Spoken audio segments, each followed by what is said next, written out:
So, Berthon Market Insights for February 2026. Here we are again. It's spring in the Northern Hemisphere. With it comes the new yachting season. So, with me is Sophie Kemp, who's back with us after her maternity leave, which is maternity leave 2, isn't it, Sophie? Indeed, yep. Back after child number 2. So what are the kids? There's So I've Toby. got a 4-year-old and a 1-year-old little girl. So one of each, job done. Right, okay. And total chaos reigns in the Kemp household. Yeah, total chaos every morning. Yeah. But it's wonderful chaos. Excellent. And you've now been with Berthon for 10 years yacht broking. 10 years since I joined in March 2016. So 10 years minus 2 years of mat leave. But yeah, as of yesterday, 1st of March was... We're all getting old, 10 years. Sophie. We really are. So, okay. So, and you're back. You're sailing yacht broker. Yeah. I remember us having a chat on WhatsApp or Teams or whatever it was when you were in the Caribs. I think it was actually Skype. Was it Skype? Oh my God! Right, it's ages us all. Yeah. And you were in the Caribbean, weren't you, with husband Tristan? He wasn't husband then. No, I'd done the ARC in 2015 and then spent 4 months cruising the Caribbean, and I was in the BVIs when I saw the job advertised and applied out there, and then we had a chat and here I am. There we go. And we all lived happily ever after. So now you're back at Berthon. Yes. And you are test driving Berthon Essential. Yes, I have helped set it all up. We are doing really well. It's great to give these smaller yachts their own platform so that they can shine a bit more without taking away from some of the bigger boats. It's just a nice way of being able to cater for all different aspects of the market.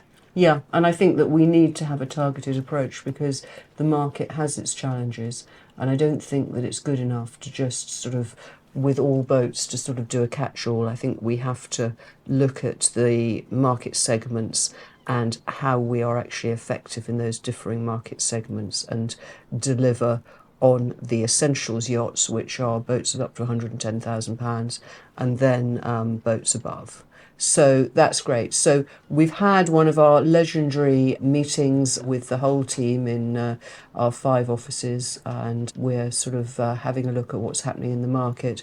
Of course, the guys in Newport, Rhode Island have got over 2 feet of snow on the ground. And they're being very feeble and saying that it's really difficult to show boats. I mean, it really does look extremely bad. And they also have the tariff changes to deal with, which is, of course, it makes a difference to the cost of importing a yacht to the United States from the first time, but there's also the more macro aspect of that people are a little bit less certain about what's happening within their corporate lives. And now, of course, as we speak today, we have Iran as well, so that's causing some disruption, I would say. But still, they're selling boats, and we still enjoy working with them. And of course, we're doing a lot in terms of Americans who are buying yachts to keep in Europe.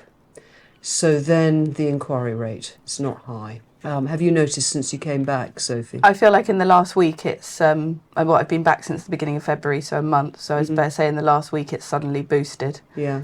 It's like people are coming out of hibernation. Yeah, and I do think you have Christmas, which on the planet, the world stops in reality for almost a month, and then it's skiing. But then I think about Christmas as well. You do get the odd random inquiry where people have suddenly got more time and they are sat at home and they actually have time to research and look at stuff online. I think that's true. I think that's certainly true. I mean, we're cushioned in a way because we've been going since 1935, so we have a lot of repeat business, and over 50% of what we do is repeat. And so we're talking to people that we help them with their buy and sell, whatever they're doing. And they're still doing it, which is very good. And I think on the essentials, we're quite busy, aren't we? Yeah, we are. And I think we seem to constantly be asked about when are the peak periods, but I just find it incredibly unpredictable. Yeah, I think, yes, people say, should it be spring, should it be autumn, should it be this, should it be that?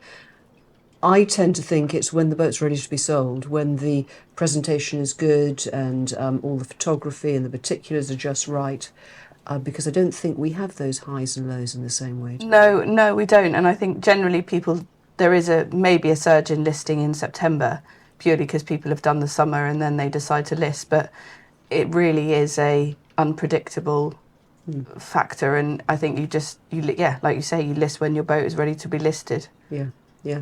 Okay, so prices are under pressure across the market, and I think that is the case.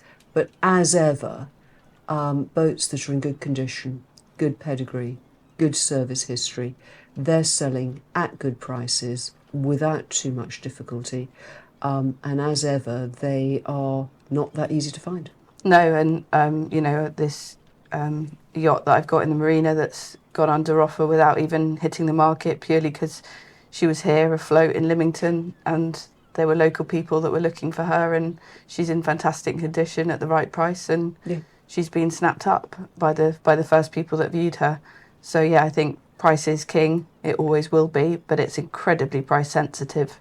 And if something is overpriced, we just don't get the inquiries. No, I think that's right. And I think it is so important that people look after their boats, and this applies even to really quite new ones, and that they do have the service history. They do have that provenance, because people are not looking for problems. No. They're looking for something fun to go sailing or motoring aboard. In some segments, there are a plentiful supply of yachts, and this means that buyers are taking a bit of time. They don't feel they have to make a decision yet, and they're just monitoring the market, because I think in a segment where there's a lot of choice, they kind of think, well, there'll be something else along really quite soon.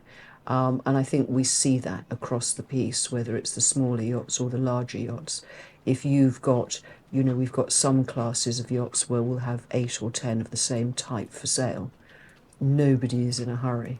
And it's only when boats start to trade that people actually take the decision and they actually buy, and they actually think, actually, we are going to miss out unless we do that.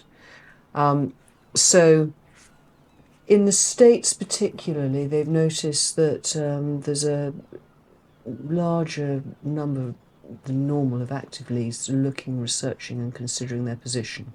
They've got the cash. They are not in a hurry to commit. They're monitoring the market. I think that's to do with what's going on in the world. But I do see them as buyers in the coming months. I don't think there's anything in the market that's stopping people buy. I don't think there's, world events are quite bizarre, but I get the impression that life continues for yachting. I mean, how do you feel having come back from a break? Oh, well, also the interesting thing is we've always talked about how different motorboat buyers are versus sailing yacht buyers, and how those motor yacht boat buyers, we have a much higher turnover. They buy a boat for a couple of seasons and then they might sell on, move up. 34 months is the churn average. And with sailing yachts, it's a much longer process. But I have noticed where people don't want the long-term expense of a sailing yacht, they are coming in, buying the boat for a project, i.e. a 3-year round the world trip, and then coming back and the boat is for sale again. It's the cycle does seem to be shortening, and people are buying it for a purpose rather than, I'm going to buy this yacht to enjoy for the next 15 years. Yes, but don't you think that, because I'm so old, that when I first came into this business, boats were really part of the family. And I remember as a really very young yacht broker going to see this boat, and she was going to be sold, and they'd had her for ages. And I started talking about the sales process and the price and so on. And they said, oh, would you mind if we got off the boat? And we walked down the dock and they said, we wouldn't want her to hear. and you can't imagine, because people had it, and it was like it was like the family dog. Yeah, and I think that's also the changes to do with just the increase in running costs. Yes. And the cost to keep a boat nowadays, and if you're not going to be planning on actively using it, then it's a better option to sell it. Yeah, and I think that people, as you're absolutely right about this project thing. People buy for a project. They don't just buy to have a boat. They don't just buy to have. They and we see clients a lot who will buy a boat, do a project, sell. Yeah. Have another idea, buy a different boat to do that project, and so on and so on. So I think that's a big change in the market. So new yachts, that continues to be challenging, but at Dusseldorf, the production boat guys were going great guns, and we had a Moody 41 on the stand at Dusseldorf, and sold another one off the stand as well. So that was very good, and that's very encouraging, because where you have activity in that segment, it normally grows. And did Dusseldorf seem as busy compared to sort of 3 years ago? No, I mean there were fewer yachts. In the motorboat hall, it was like it was two shows. The motor yacht hall was a lot more dynamic, a lot more product, a lot more people, a lot more going on. But in the sailing hall, we had really good people, and we came back from Dusseldorf for Solaris with some really good people. But whereas Solaris 3 years ago would have had 4 boats, they had 2. And Moody had 1 boat. Yeah. So and there were gaps and so on. And the other thing, of course, we couldn't close without is a little chat about Marine Max and Donerail, which is this bid for the mighty Marine Max from a equity company, which is causing all sorts of drama the other side of the Atlantic. And of course, Marine Max own a lot of marinas and service facilities, new boat operations. They own Fraser, they own Northrop and Johnson. So we'll just have to see what happens with that and how it affects the market, because they are absolutely huge. And of course, their tentacles come into Europe, and we're very aware of them with our office in the States. So those are the insights done for February, shortest month of the year. We're now in the spring. Sailing season is upon us. And I hope that over the coming weeks and months you have the opportunity to chat to Sophie and hear more about what she's up to at Berthon. Thanks. Thank you.